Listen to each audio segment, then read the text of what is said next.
find a lassie sassy. Right blanket. Wrong man. Beach blanket bingo. Beach blanket bingo. Beach blanket bingo. That's the name of the game. Play the game like you should do now. That's the start of the fun. When you find a girl for you now, bingo, you won! Beach blanket bingo. Beach blanket bingo. Beach blanket bingo. That's the name of the game. Bingo!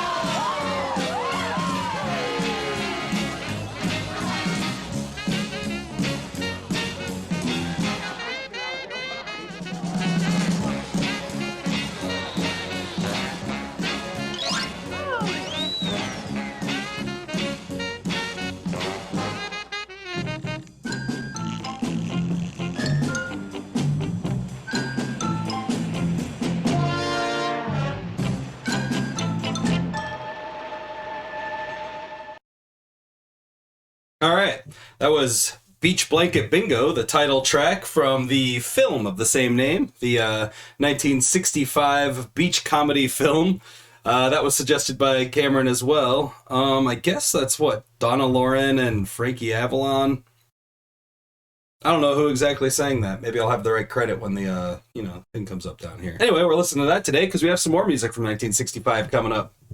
Hi. My name is Bean, and you're watching Battle of the Band. We're on day 66 of the Beatles tournament, and we're chugging on along. We're halfway through the first round, and we're moving on past there. So let's just keep it going. Today we have a song from the mid 60s. That's "You Won't See Me" from 1965's "Rubber Soul." That was track 3 off of "Rubber Soul," and that's going against track 3 off of "Abbey Road," which is Maxwell Silver Hammer from 1969. Maxwell Silver Hammer, I think, is kind of like personally, I love Maxwell Silver Hammer, but I think it is kind of like a polarizing track. One really cool thing watching the Get Back documentary they had on that Disney Plus is the Bang Bang part. They actually had like a little anvil in there they were hitting with a hammer. That was kind of fun. But yeah, this is a song about like a gruesome murder, so that's pretty fun too, right? It's pretty gruesome. It kills a lady with a hammer. And for "You Won't See Me," I remember this one as well. Like, "You Won't See Me" is a really good track. And apparently this track was recorded as part of a 13-hour session to finish Rubber Soul, so they're just grinding for 13 hours straight. They recorded 2 takes of the rhythm track on this, a number of overdubs, and then they just made it into a song, it looks like. Oh, look, the Beatles' assistant Mal Evans even contributed to a single A note held throughout the final verse. So we're going to hear those backwards, because what we do here, if you're not familiar, is we take every single Beatles track and we put them into head-to-head battles against each other in a single elimination tournament, but we also make sure that they are reversed and slightly distorted just so they sound like you're walking through the gates of hell. With the Beatles. Not the album, though. Here is "You Won't See Me."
That's such a good song. I love the bass line on there. Do do do do do do. I love the harmonizing. The ooh la las. I can't make that sound. Listen. Ooh. Right now I have such a bad cold. I don't know if I can make the sound anyway.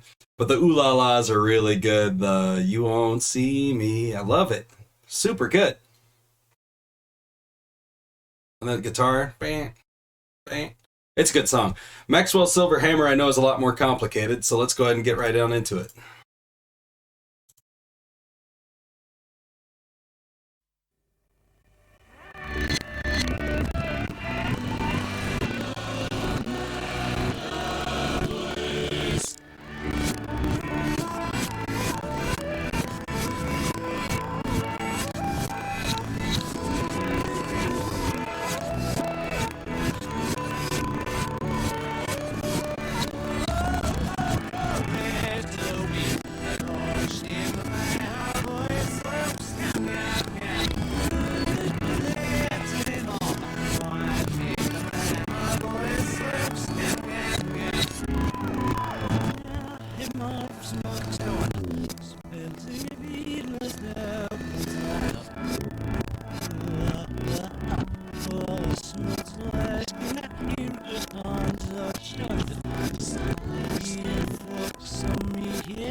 I love that song.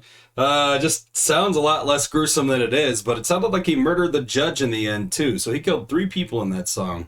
Maxwell's a scamp.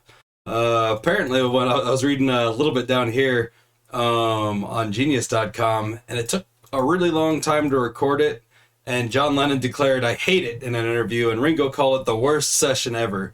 So, I mean, and you can hear how complicated it is in there. It's definitely not going to be an easy song to compose, let alone record.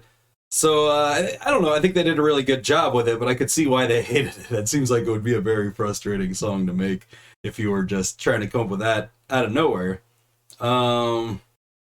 The Moog synthesizer, that's what that is. I was wondering, there's like a cool synthesizer in there. There's organs going too, but the pianos are really good. But Moog synthesizer, that was the kind of like newer sound back then. And really cool to hear the Beatles start using one. Later on in the 70s, a synthesizer would become like a huge instrument, especially later in the 70s. And then like in the 80s, pretty much everything was made on a synthesizer, I think. Not everything, but you know, there was a whole lot of synthesizers in the 80s. And that was before like, well, then like sampling started taking over, and there's electronic music's taken quite a few strides since synthesizers, but I love every bit of it. That one was just a lot more. I like songs that are a story, and I do like songs that have a lot more going on in it. It was kind of more like musical theater, though. Like it paints a picture. There's a whole thing happening, and you can see it in your head as it's going down. It's kind of silly too, even though it's gruesome murder. I really like that song. I'm gonna go with Maxwell's Silver Hammer, and I'm gonna really miss "You Won't See Me" though, because I really love "You Won't See Me" as well. That's a super good song, and didn't deserve to go down in the first round like that, but. That's just the way it goes sometimes. Sometimes a 30-second song makes it into the second round when it shouldn't, you know? And that's just life. I do have some social media if you want to talk about it. We have Instagram, Facebook, and Twitter. I know Cameron's getting started up on some TikTok action too. We do have polling systems on the Instagram and the Twitter. I have no clue what TikTok's even like, so we'll see what happens there. I will link these songs down below so you can hear them forward rather than you know, the hellish spectrum we put them into. If that's your bag, I'll also link them while the video's playing, so, you know, if you didn't notice that, you could have just clicked it up there while the song was playing and heard it normal. Bet you wish you knew that. Like this video if you like the video, subscribe if you do like this kind of content, you'd like to see more of it. Subscribing will let me know that I have fans out there, and it lets me know that, you know, you guys care. Share this video. Share it with your friends and neighbors, and I suggested last video you share that one to your mailman, maybe this one share to your plumber. I don't care what the problem is. Break your toilet if you have to, but call a plumber over, have him working down there, you know, with his butt crack hanging out, and I want you to just shove a video on his face and be like, hey, I know you're plumbing, but can you watch this video? Bean would really like it.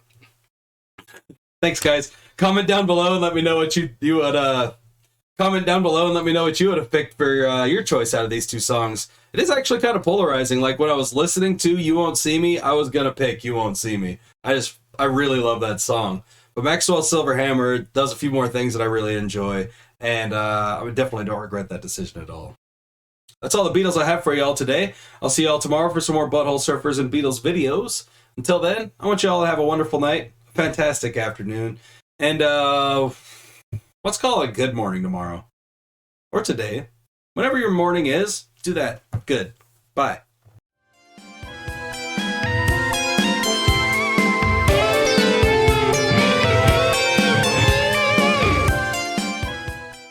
And they took a couple of takes of this. We're on day 60. Oh, shit. Every time right here. And they recorded 2 takes on this one with they took